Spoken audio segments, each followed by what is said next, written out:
ചേട്ടാ ഇവിടെയാണോ വീട്? എവിടെയാ? ഫോർട്ട് കൊച്ചിയിലാണ്. അമരാവതി. എന്താ ചെയ്യുന്നത് ജോലി? ഊട്ടിയാ? ഇപ്പൊ ധാരാളം ആൾക്കാരൊക്കെ വരുന്നുണ്ടല്ലോ. ചായക്കട ലാഭമല്ലേ? അവിടെ കുറവാ. എവിടെയാ സ്ഥലം അത്? അത് ഇവിടുന്ന് കുറച്ച് ദൂരം ഉണ്ടോ? ആണോ? പിന്നെ എങ്ങനെയാ വീട്ടിലെ കാര്യങ്ങളൊക്കെ നടക്കുന്നത്? കട വാടക കൊടുത്തു. സ്വന്തം കടയായിരുന്നു. അവിടെ ഇപ്പൊ എന്താ ചായക്കട തന്നെയാണോ? ഇല്ല, രണ്ട് മൂന്ന് കച്ചവടം വേറെ ഉണ്ട്. അപ്പൊ അത്യാവശ്യം പോവും അല്ലേ? വീട്ടിൽ ആരൊക്കെ ഉണ്ട്? വീട്ടില് 2 പെൺമക്കളാണ്, ഭാര്യ. അപ്പൊ ഹാപ്പി ഇരിക്കുന്നു, വേറെ ബുദ്ധിമുട്ടൊന്നുമില്ല. അപ്പൊ ഈ തെരഞ്ഞെടുപ്പ് വരാൻ പോകുന്നു അല്ലേ? എങ്ങനെയുണ്ട്? നല്ല മത്സരമാണോ ഇവിടെ എറണാകുളത്ത്? സ്വാഭാവികമായിട്ടുള്ള തന്നെ. ആരായിരിക്കും ജയിക്കാൻ സാധ്യതയുള്ളത്? എനിക്ക് താല്പര്യമൊന്നുമില്ല. ഇലക്ഷനിൽ താല്പര്യമില്ല. ഇലക്ഷൻ പൊതുവെ താല്പര്യമില്ല. വോട്ട് ചെയ്യാൻ പോകാറില്ലേ? പോവാറുണ്ട്. അതെന്താ ഇലക്ഷനോട് താല്പര്യം? ഒരു വിരക്തി വരാൻ കാര്യമുണ്ടല്ലോ. ഒന്നും വ്യക്തമല്ലാത്തോണ്ടാണോ? എന്ന് വെച്ചാൽ അപ്പൊ കേന്ദ്രത്തിൽ ഇപ്പോ മോദി സർക്കാർ തുടരണം എന്നാണോ ആഗ്രഹിക്കുന്നത്? മോദി സർക്കാർ മാറണം എന്ന് ആഗ്രഹിക്കുന്നുണ്ടോ? മാറരുത്. അപ്പൊ മോദി സർക്കാർ അവിടെ തുടരണം എന്നാണ്. അങ്ങനെയാണെങ്കിൽ ഇവിടെ NDAക്ക് വോട്ട് കൊടുക്കണ്ടേ? KS രാധാകൃഷ്ണൻ. അപ്പൊ വോട്ട് ചെയ്യാൻ പോകൂലേ? അപ്പൊ വ്യക്തമാണല്ലോ കാര്യങ്ങള്. അപ്പൊ മോദി സർക്കാർ വ്യക്തമാണ്. അപ്പൊ മോദി സർക്കാർ അവിടെ തുടരണം. അപ്പം എന്നതാണ് ആഗ്രഹം.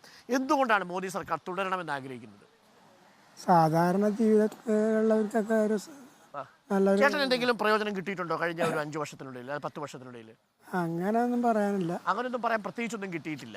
പക്ഷെ എങ്കിലും മോദി സർക്കാരിൽ എന്തോ ഒരു ഇഷ്ടമാണ് അല്ലേ?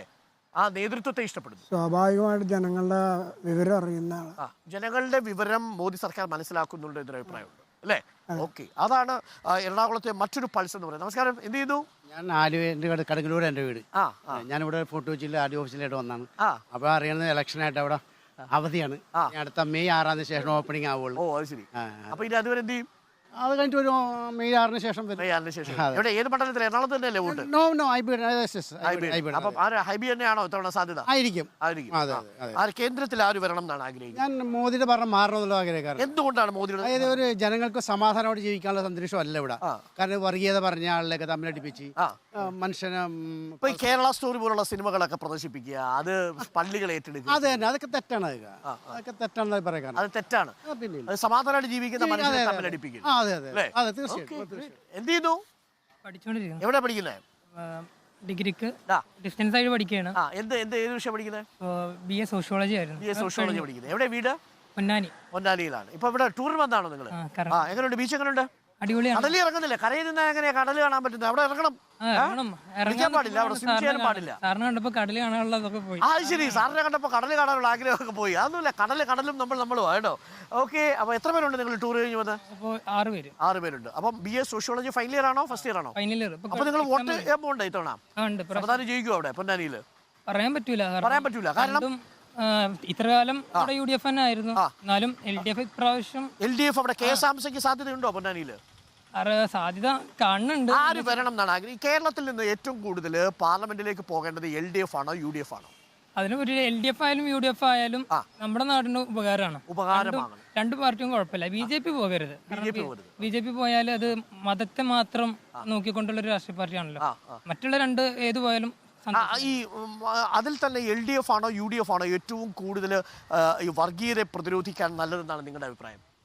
അങ്ങനെ ചോദിച്ചാൽ ഇപ്പൊ നിലവിലിപ്പോ നമ്മളിപ്പോ കേരള സ്റ്റോറി എന്നുള്ളതൊക്കെ വന്നപ്പോ രണ്ട് രാഷ്ട്രീയ പാർട്ടികളും നിലപാടെടുത്തിട്ടുണ്ട്. രണ്ടും കുഴപ്പമില്ല എന്നാണ് അഭിപ്രായം.